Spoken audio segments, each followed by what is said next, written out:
Good evening, everybody. I hope you're having a nice evening. Uh, it's quite a day today, quite a momentous day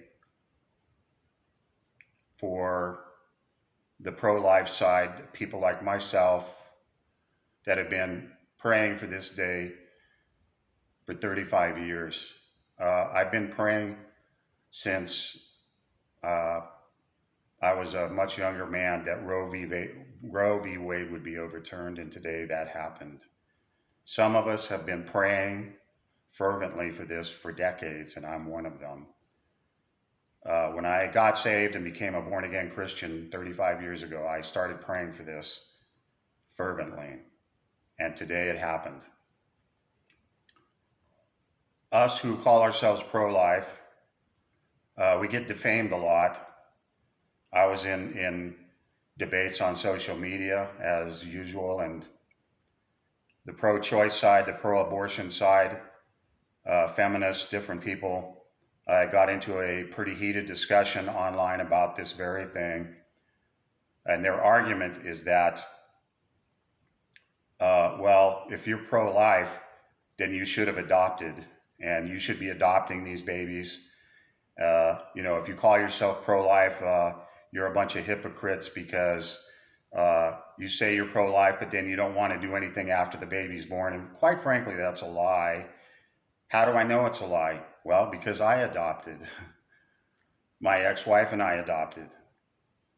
We adopted a boy 20 years ago named Juan, little Hispanic boy, and that was 20 years ago from Colorado. It wasn't an overseas adoption, it was local because I felt like we're going to adopt, let's adopt from right here in this country. There are tons of thousands of kids that need adoption right here in America.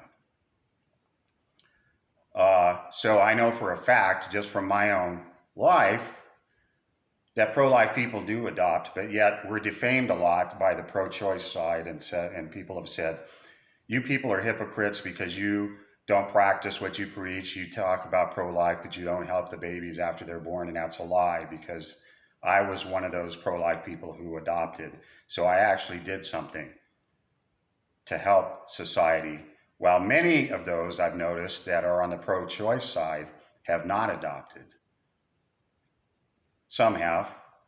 I know quite a few pro-life people, Christians, church people that have adopted, some overseas, some locally. We adopted locally because that fit our situation.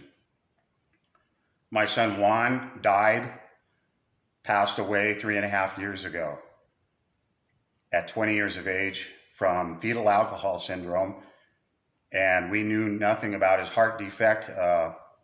His heart defect took his life. He had an artery coming from his heart, a main artery that was way too small. It was too small for his body, and that was part of his fetal alcohol syndrome. But yet we took him on 20 years ago when he was just 5 years old, raised him, clothed him. I picked him up from school every day, up until high school almost, and then he passed away 3.5 years ago. And we think about that, and nearly every day I do.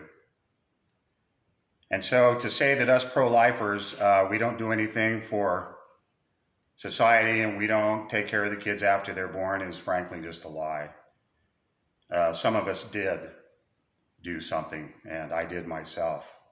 So you pro-choicers shouldn't say that because frankly it's just not true.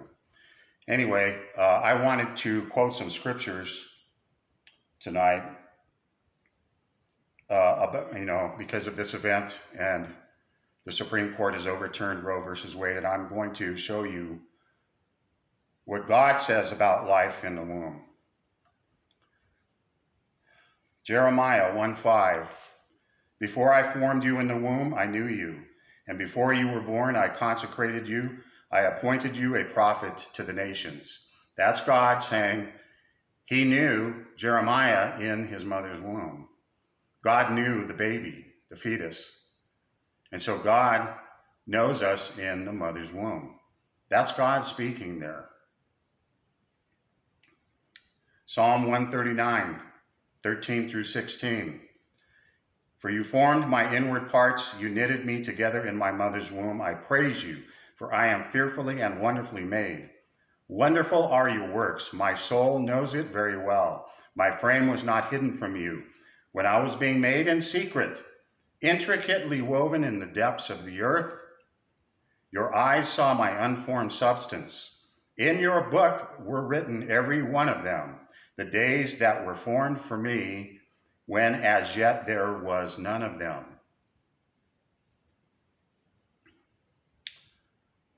Exodus 21, 22 through 25.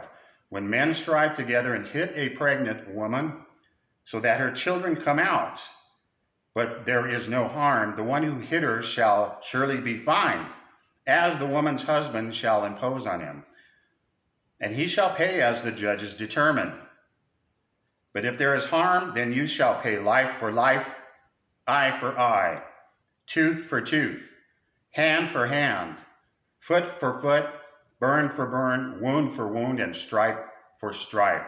That's considering a pregnant woman, and two men get into a fight, and a man hits the woman, and the baby comes out. That's what that is saying there. If that baby's life is taken, that man's life should be taken. That was the Levitical law back in those days, in the Old Testament times. Luke 1:41.